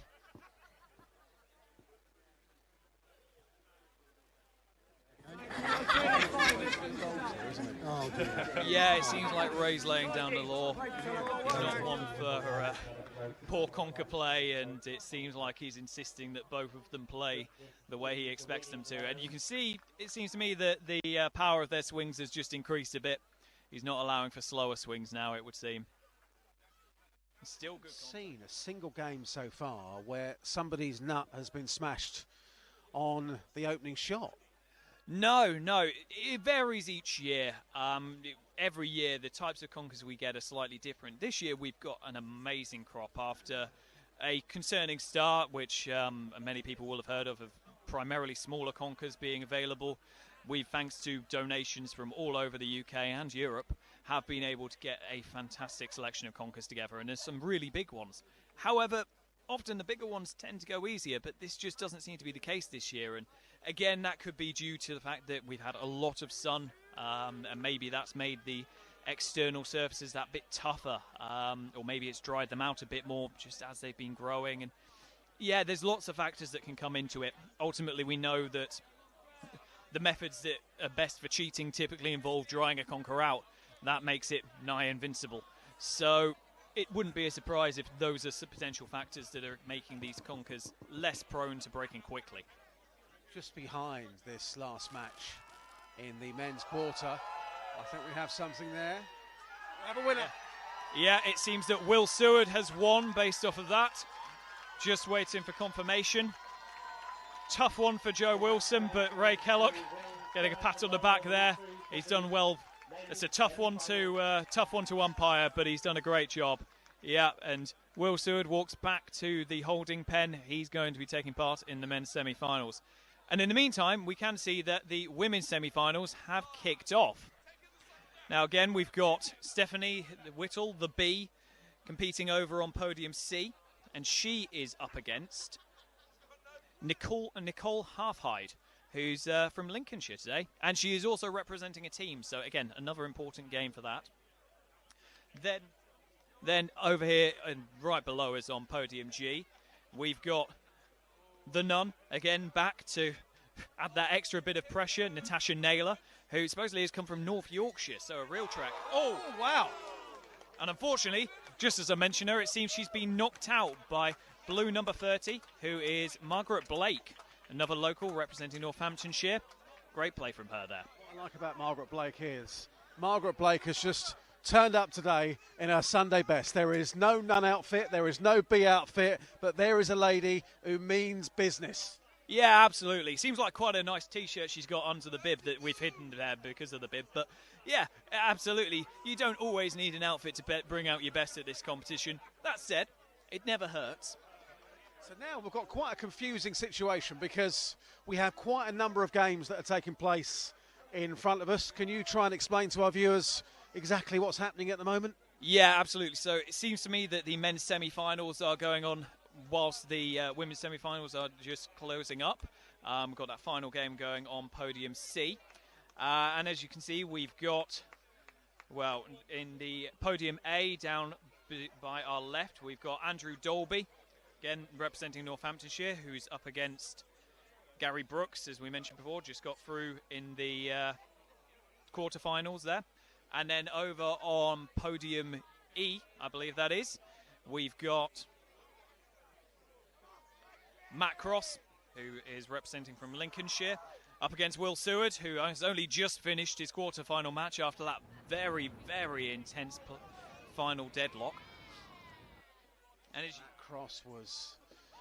He had a few minutes to relax after his last victory. We're going to focus back in now on podium C because this is the women's semi-final. And the lady who's dressed as a bee, that's Stephanie. She's had quite a day so far. She knocked out King Conker earlier on, and she's also knocked out a 3-time world champion as well. So if you were to put a bet on at the moment, she's probably the one your money's on, I would say. Yeah. I mean, she's done it all before. She's done this exact journey now 7 years ago, but all the same, once you know how to do it, you can keep that skill. And but everyone's got a lot to play for here, and Nicole Halfhide, who she's up against, is representing herself and will definitely want to get through to the finals, but again, is also representing her team. So there's more than just her out on that podium. There's everyone else she's here with, her friends or family. So Stephanie's got to push through that, and ultimately I think this could be another one that goes on for a bit, as they neither one are likely to drop it here. This is the serious side now of this competition, because some of the podiums are being moved in as we prepare for what comes next. I would say we're about 20 minutes away from the final. Yeah, if anything. So once these games conclude, we'll be progressing, I would imagine, to the ladies' final. And again, theoretically, they shouldn't go on for that much more than 5 minutes. But as we've seen, there's a lot of games that this head-to-head at the end of the standard play, they're just not ending. No, the accuracy this year is really high. But again, bringing it back to some of the comments I was saying earlier, it's a big crop of conkers we've ended up with, so potentially larger conkers make it easier to be accurate, and it's definitely something we're seeing here. Oh, and in the men's semi-final, we seem to have had one of the matches end. Seems to me, just trying to work out who's lost, it seems that, yeah, okay, so representing his team, Andrew Dolby, be very happy to get through to the men's finals. He is all but guaranteed his team a podium, and he himself has been guaranteed at least to be the men's runner-up World Conker Champion. But he's got the potential to go the whole way now. Unfortunately, though, from a galaxy far, far away, Gary Brooks losers in the semi-final, but still an amazing achievement, and I hope he'll come back next year wearing that outfit again. And as you mentioned, hopefully Lucy will also join him in something a bit more fun. Fantastic day. So we now go back to the game on podium C, because we've had both the men's and the women's semi-finals happening at the same time. It's difficult to know where to look when it gets to this stage, but this is a game which is highly competitive at the moment, and I think we've broken into that 5-minute barrier again, haven't we? Yeah, absolutely. We seem to be on one hit apiece, so they're both playing it tentatively, but still swinging hard enough to get valid swings. Some comments from the umpire right now. I think that's potentially a warning that they do need to swing with full strength, and yet based on how Stephanie's just gone for that, I would say that's probably about right. Unfortunately, from the angle we're at, it's a bit tougher to see when Nicole goes for a swing, but Stephanie's just being measured to make sure she has an appropriate distance from knuckle to nut. At this stage especially, it's important to ensure that that distance is allowed, because as you can imagine, shortening that distance makes it a lot easier to be accurate. Good hits from both there though. And one thing we haven't mentioned was over on the other men's semi-final, Matt Cross was able to get the victory there, so he will be the one facing Andrew Dolby in the finals for the men's competition, and we're now waiting to find out who the other person will be in the ladies' finals between Nicole Halfhide and Stephanie Whittle. Neither giving up. There is a knock going on. Yeah, and you can feel there's tension in the crowd, let alone in them.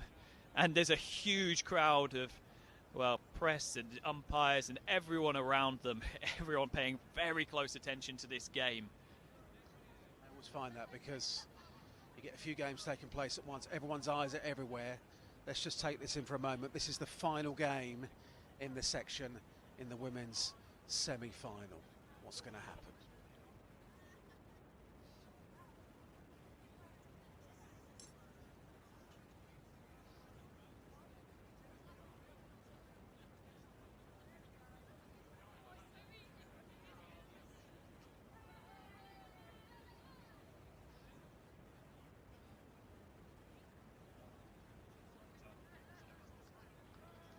Stephanie Whittle, the B, wins and is in another Ladies World Conker Championship final, even, not semi-final. She's just won the semi-final. She is in the final, and she will be looking to take it home once again. Won't be that easy, though.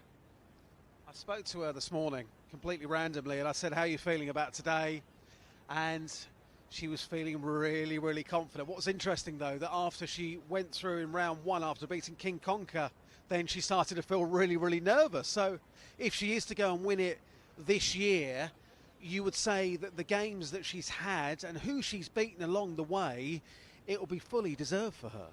Yeah, absolutely. And I think it makes it's a great deal of fun that she made it in through a last-minute entry. She was only registered into the competition on Thursday evening. So, yeah, it's amazing that she's been able to turn what was potentially going to be a boring weekend for her at home into potentially another World Conker Championship title. It's a real turnaround. I should imagine she wouldn't have guessed she'd have been here at this point on Wednesday of this week. Simon, you sit on the committee. You're normally in the ring at this stage. Lots of movement happening at the moment. Can you explain to our viewers what's happening here at the moment? Yeah, absolutely. So, of course, we have a number of umpires that help us throughout the day, but for the finals, we select some of our most experienced and best umpires to be overseeing those games to ensure that the highest level of conker play is maintained. Of course, whilst you may not think of it that way, it does involve a lot of focus, and you really have to keep your eye on everything and be aware of all the rules and the details. So it does get tiring through the day. So relying on our more experienced hands, they've been doing it a long time, it comes second nature to them. And we can see, I'm not entirely sure who's been selected quite yet, but I can see that Fee Aylmore, who was the Ladies World Conker Champion just a couple of years ago, is lined up to potentially umpire the game. She's certainly got a lot of conquering experience underneath her, so she's a great candidate to do so. This probably gives us a moment here to explain about the Conkers, because there may be people watching this thinking, well, you just bring your own Conker. That is not the case whatsoever, is it? No, absolutely not, no. To ensure that no one can tamper with their Conker, and goodness knows there's a lot of ways you can do that, we provide all the Conkers, source them ourselves. Normally we aim to source about 2,000 before every event, and then the vast majority of those are then graded and put into separate categories. Those that meet the championship standard are then drilled and laced a couple of days prior to the event, and are then kept in a firmly regulated room to ensure that they maintain their freshness as best they can. It's a long process, and it involves quite a lot of manpower, and it's something that King Conker himself takes quite a lot of pride and time in doing. It's part of the crew that does that. Here we go. The women's final is about to take place here. The World Conker Championships in Northamptonshire. So we have, for those that haven't come across this before, we have the women's final, then we have the men's final, and then they play each other for the ultimate crown, don't they? Yeah, absolutely they do. And the last game is really more for fun. Ultimately, it doesn't impact who's the winner of their respective classifications, but it does make for a good bit of fun. And amazingly enough, despite what many people think that men will be better at Conkers, it's often the ladies that win it. So we'll see what happens today. Kelsey last year, who was the champion, she's now gone back to the States, but what a great story to tell her friends back in America. I went to the World Conker Championships and I'm the champion. Yeah, absolutely. I mean, I'd love to have been in her position on that day. I mean, what an afternoon that must have been about a year ago for her. And it makes it for a great story to tell your friends. And as I say, it's not often you get to be a world champion at anything, but be a World Conker champion, that's something a bit special. So here we go. This is the women's final at the World Conker Championships. It's going to be an interesting one, this. I know that both have got a lot. There we go. This is it. I think we've got a better nut. Championships. Who's going to talk us through what happens in this final? Okay, so we can see Stephanie Whittle in the bee costume, very distinctive, and she's playing against Margaret Blake. They're both pretty seasoned Conker players, I would say. As you can see, taking their time to, a measurement being taken of the distance between knuckle to nut. Oh, looks to be just about within the margin. Oh, and there we are. Very hard swing. Stephanie losing a grip of her Conker, but that not an impact at all. It's not a case with, as it is in many school grounds, or used to be at least, that when you drop your Conker you can call stamps. We don't allow that here, so she's allowed to pick up her Conker and resume play. As many people who are familiar with the game will know, it's a case of you take 3 swings apiece each in turn. And as you can see, neither one of them wants to lose it at this point. Still potentially a little tentative in how they swing, but there's a good hit. Very good hit by Margaret. It's going to be a close one, I think that's for sure, and I could really see this coming down to another 5-minute deadlock. A lot of tension here, but I suppose the message would be just stay calm and conquer on. Absolutely, yeah. No, you've got to keep your nuts about you for this. It's a lot of the final comes down to your mentality and winning that psychological battle. It's, again, you wouldn't expect Conker's a fun little school ground game, should we say, to be so serious, but the final has got to be serious. At this level, it absolutely is, and all it takes is losing a bit of confidence in yourself or pulling back your better shots, and you can end up losing. Oh, and there we go. Wow. We have a winner. We do. Margaret Blake is the new ladies World Conker champion. Look at that reaction as well. Look at what it means to her. Yeah. She's absolutely overjoyed, as she should be. Well done to Margaret Blake. I had a feeling about Margaret earlier on, I must admit, because a lot of people coming into the ring in fancy dress. She just bowled in, and I thought there is a lady who's really confident. Her dog joins her now on the podium as well. But a great moment for her and her family that are here this afternoon. Absolutely, and clearly the dog's also very happy about it. He's not necessarily sure why he's happy, but he's happy. There's a colour with her husband. Very lovely, yeah. And a congratulatory kiss, fantastic. And unfortunately, Stephanie losing out there, but she's done incredibly well to get to this point in the competition. And I hope she will come back again just as strong next year and have another crack at it. But congratulations to Margaret Blake. Fantastic conquering. I felt like it was Stephanie's day earlier on with her story. The fact that she was a last-minute placement in this, the fact that she knocked out King Conker in the first round as well. But Margaret Blake at the moment talking about what it means to her to be world champion.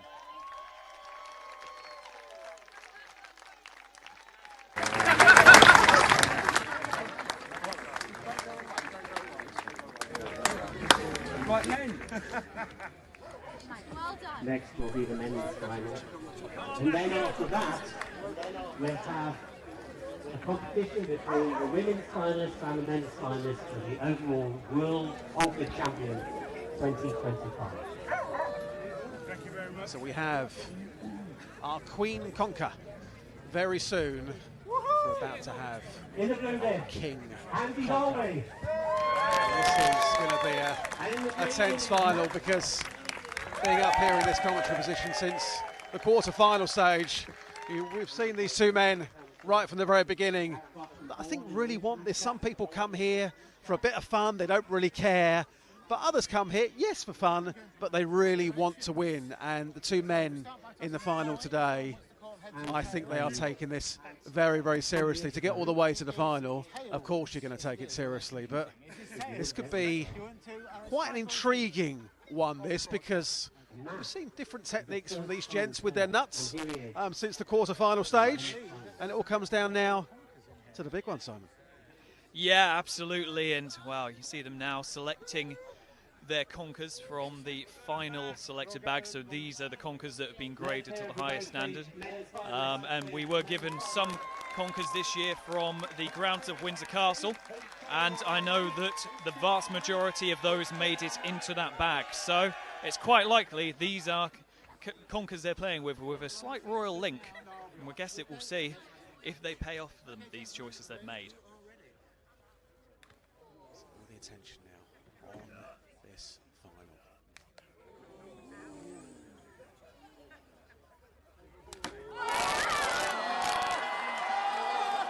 And wow, what a strike.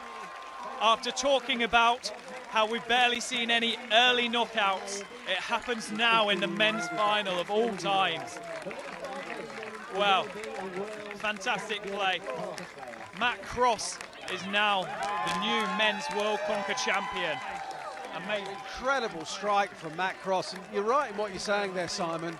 This is Simon Crawley we're talking to, who sits on the committee at the World Conker Championships.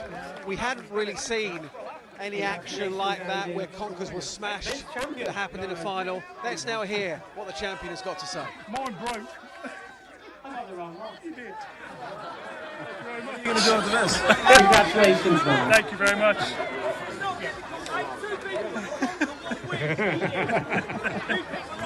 How does it feel to be men's champion? Speechless. Absolutely speechless.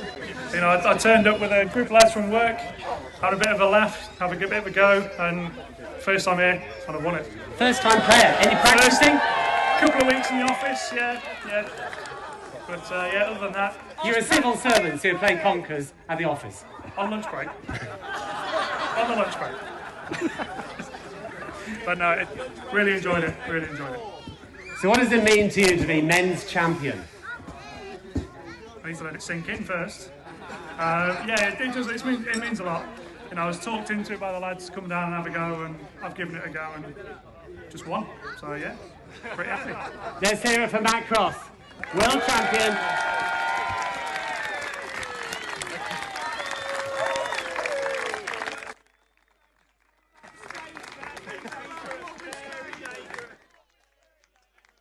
Well, what a fantastic afternoon that's been for anybody watching this now who's never come across the World Conker Championships before. I'm talking to Simon Crawley, who sits on the committee.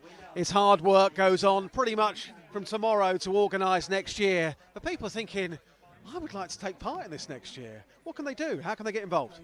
Yeah, absolutely. So if they want to come and compete as of tomorrow, the form to register for the 2026 World Conker Championships will be live on the website. So this year it did sell out, so I would encourage anyone who wants to get involved, do so now before it gets too late.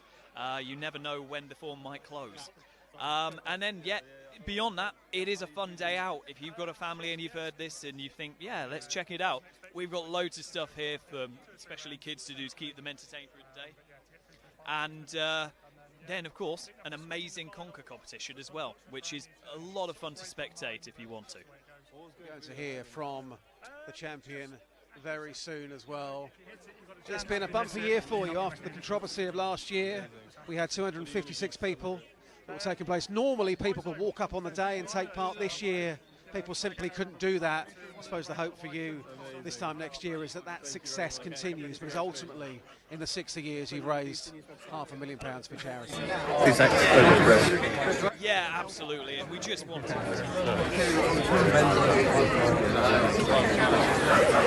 Yep.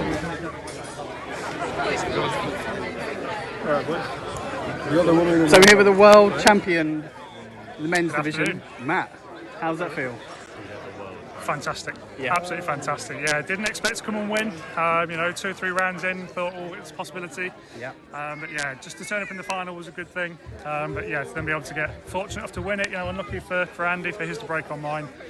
But yeah, no, over the moon with that. Yeah, get through to the final. We didn't even swing a conker, and you're the world champion. Yeah, didn't even get to That'll swing it do, in the innit? final, which it's a shame, but it feels like an easy way to win. Yeah, yeah. Well, yeah, unfortunate for your opponent, but what are the celebrations looking like tonight then?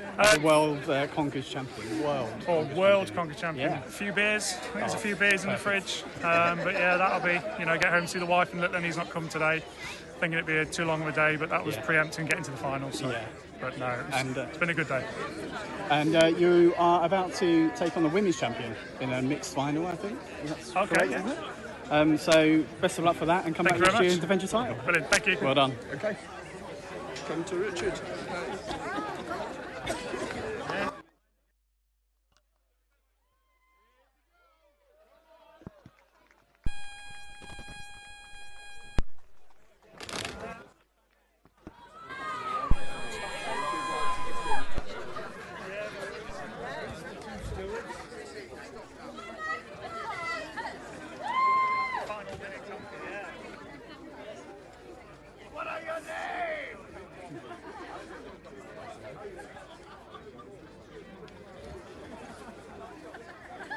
So the 2 finalists for World Champion 2025. We've got Max Blake for these. Big thing for Max.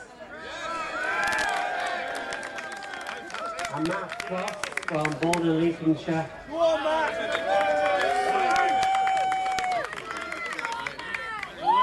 We've got a civil servant facing a graphic designer and professional drummer. She's dangerous, mate. Put me out in the second round. Yeah, you did. I'm still here. Max has entered. This is the second time Max has entered, and she's got through to the final. And this is the first time Matt has entered, and he's through to the final as well. I can tell, he doesn't know what he's doing. Those 3, sure go.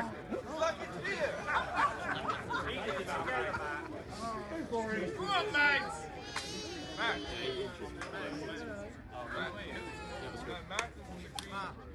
Good shot.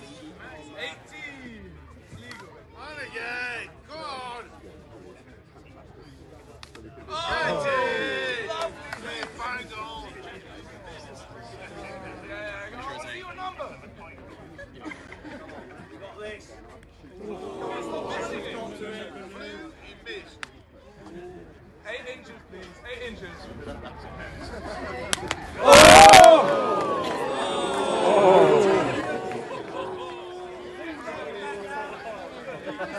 ITV or BBC?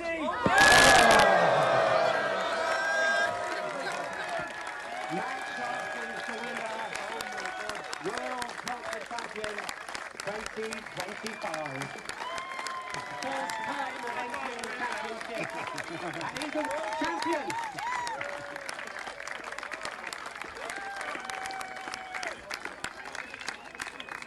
Did an incredible job. How about What a that then? I cannot believe it. Turning up for a day out and just taking it home. Speechless, absolutely speechless. Are you ready for the attention you're going to get from the media around the world? No, I'm really not. No, it's going to be interesting, but yeah, no, I'm just speechless. Absolutely speechless. You're going to be insufferable at work, aren't you? I am, because they're all here. Let's hear a big round of applause and a cheer for Matt Cross, World Conker Champion 2025.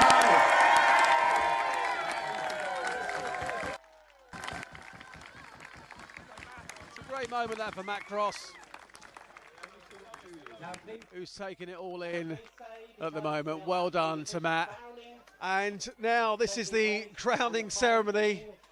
Erica, I've got to ask you, as somebody who works on the committee, these magnificent chairs here, which go to the King and Queen Conker for their outstanding work today, off the back of the tournament, where do they go? In someone's house, or? Oh, we have an amazing storage facility just on site at the Sharkborough Arms. Yeah, it's incredible. It's absolutely rammed full of all the kit that we need to run the championships. How long do you think it'll be before we see the King and Queen Conker take their place in their thrones? They'll be coming to terms with their achievements at the moment. The achievement that they've actually made today will be sinking in, and they'll be preparing themselves for the crowning moment. It's an emotional time, but they will be just letting it sink in at this time. Some people come here for a bit of a laugh, but as we mentioned, some people take it very, very seriously. Have you seen people in tears in those chairs before? Yes, I've seen people in tears in those chairs, and certainly with the junior events. Sadly, some of the kids find it quite tough when they don't get through, and when they do get through, they're just overwhelmed with joy. So these guys will just be absolutely just taking this moment to just enjoy this prestigious title. At the moment, just by those chairs, is St John Burkitt, one of the event organisers. How many people sit on your committee at the World Conker Championships? We're around 15 altogether, so we have people that dip in and out throughout the year, and then we have a huge team of people that come just a few days before the event to help us set up. But there's a core committee of about 12, 15. At the moment we have the runners-up taking their place on the podium, and Stephanie in that B outfit. I feel really sorry for her because she played so well today, and I really thought it was going to be her day, but she's still got a smile on her face. I mean, you would do, dressed in a B outfit, but I think she'll take something from today. She'll come back, maybe prepare slightly better, because she was very much a last-minute placement, and you never know, she might take the crown next year. Absolutely. It's been a fantastic achievement to get as far as she did. She did incredibly well a few years ago by winning the title, so it is fantastic to have her back with us this year. And the planning for this, is it really as soon as tomorrow morning you're all back round the table working it all out again?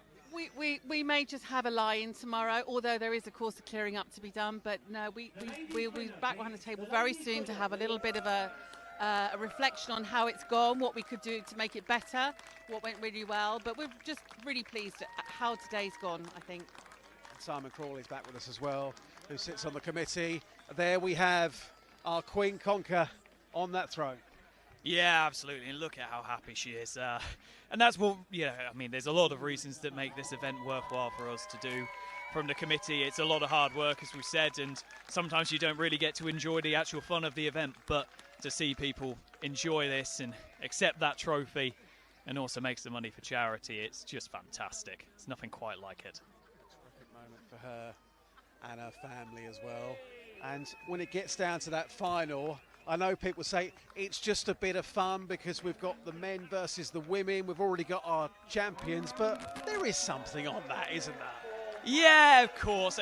I mean, at the very least, there's a bit of pride between two world champions. There's something to see who's truly the best. But at the same time, as with all of this competition, don't get me wrong, you've got to be a bit competitive, but it is meant to be a bit of fun. And I think that's something it's best for everyone to keep in mind. You can come to it with a really competitive angle, but you won't get the most from the event that way. Come in wanting to win, but lean into the fun of the event, and that will pay off. And I think we can see two people that have been able to do that winning today. Sign of the man that everyone's been talking about, King Conker. Is he okay? Yeah, he is okay. Ultimately, well, King Conker's not as young as he once was, so he has retired home early today. As I say, he has talked about retiring from being in the competition from this point, so we shall see how he is next year. This year, in 2025, there we have the world champion, Matt Cross. Fantastic for him. And you can see what it means to him as well. The question was posed to him a few moments ago. Do you realise what tomorrow's going to bring with the world publicity? Well, I'm not quite prepared for it. It's coming his way, isn't it? Absolutely. Although I think the thing they can both sit and be relieved about is there can be absolutely no question about how they've won this competition. Fair and square. They play clean conkers. They play good conkers. No steel conkers this time, that's for sure. And they both really deserve these crowns. As British as it gets. A crowning ceremony at the World Conker Championships. Fantastic. Well-deserved champions. Absolutely. And there's not many places you can come and get conker-based jewels on top of your crown. Yeah, there's something a bit special about that. I'm going to ask you, these Conker jewels that are on the crown, who prepared them? Was that you or was that somebody else? No, I'm glad to say I don't provide the Conker jewels. No, we have some very capable craftsmen within the committee who maintain these. I believe they are both originally quite a bit older than me, though. Unfortunately, someone else would probably have to give the details. They predate my knowledge, decently expansive though it is. About some nut puns. We haven't done many today. We should probably end on a few. The King and Queen Conker. They certainly didn't crack under any pressure today, did they? And they've been here competing since 11 o'clock this morning. Very focused on what was ahead of them. Yeah, absolutely. And yeah, it's easy to get a bit nutty and let your head get away from you. But they have both really played into this, and they seem very happy, and I hope they're prepared to be all over some papers and some front news pieces tomorrow. I mean, it's always going to be that way. If you win, you're going to be known. And there is pressure that comes with being a world champion. Hopefully they enjoy it, though. Certainly conquered our hearts. Come on, let's stop this now. So we have King and Queen Conker in their thrones. Is there one last thing to take place before we go with the teams? Yes, so the teams are just being awarded now. So we have as the team winners. Yeah, so well, runners up. So we've got the Fun Boy 4. So Matt Cross was actually the representative for them that managed to get them that second place. And you see his other teammates around him there to the side of the podium. And then the team winners this year are in fact the Conker Cowboys. So Andy Dolby, who was the other men's finalist, put an amazing show to carry them forward. But overall, they did better as a team. So whilst Matt Cross obviously made it further in the competition and got a couple more points, the Conker Cowboys actually ended up on top despite Andy losing in that final. So really nice. He gets to take a win home even if he can't have the men's crown. And yeah, Matt brings it home for his team too, so they can share in some of his glory. Down there in the pink cowboy hat. He gave me a yeehaw earlier on. It was the weirdest yeehaw I've ever heard in my life, but he looks happy at the moment, picking up his prize for a good day's work. Yeah, absolutely. I mean, if you're going to wear a hat like that, you've got to be able to crack a smile in this situation, and they look chuffed with that, as they should. And a couple of kids in the mix too that are very happy to be part of this as well. And well, they've been coming for the past few years. I was speaking with Andy just when I went down to the ground level for a bit, and yeah, they're going to come back next year and have another crack at all of this. Great play. People tuning in right at the end here, they'll think this looks like classic Great Britain. It's about as British as you can get, this event, but people do travel from across the world to be here, don't they? How many this year? Yeah, absolutely. I think in total this year we had about players representing countries overseas. A lot of them do live in the UK as a full-time thing, but they either hail from other countries. We have had some people travel, though. In fact, I know last year's team winners, the Skoom Koppers, they are from the Netherlands, and I know they came over specifically for the event. At the moment, we have our King and Queen Conker. They don't want to get off those thrones, do they? No, absolutely not. That, and I don't think they're being allowed to. That many pictures are being taken of them. I shall look forward to putting a couple of those on the website very shortly. Here's one thing I never thought I'd be saying. We're on a live stream on the BBC News website from the World Conker Championships. But Simon Crawley, you sit on the committee, you put so much hard work into this. Thank you so much for joining us here in the commentary position, because without you, I wouldn't have a clue what I was talking about. So thank you very much. Thank you very much for having me. It's been a pleasure. And thank you for watching coverage of the World Conker Championships here in Northamptonshire. Well done to our winners. Well done you as well. Oh, it's runners up. Picture of the team.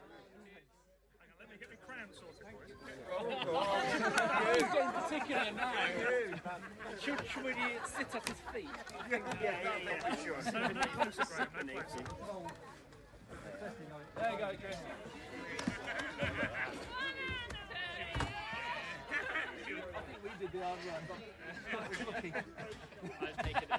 Cheers, mate. Cheers, thank you. Oh yeah, look at that. Good photo. We're in our team now as well.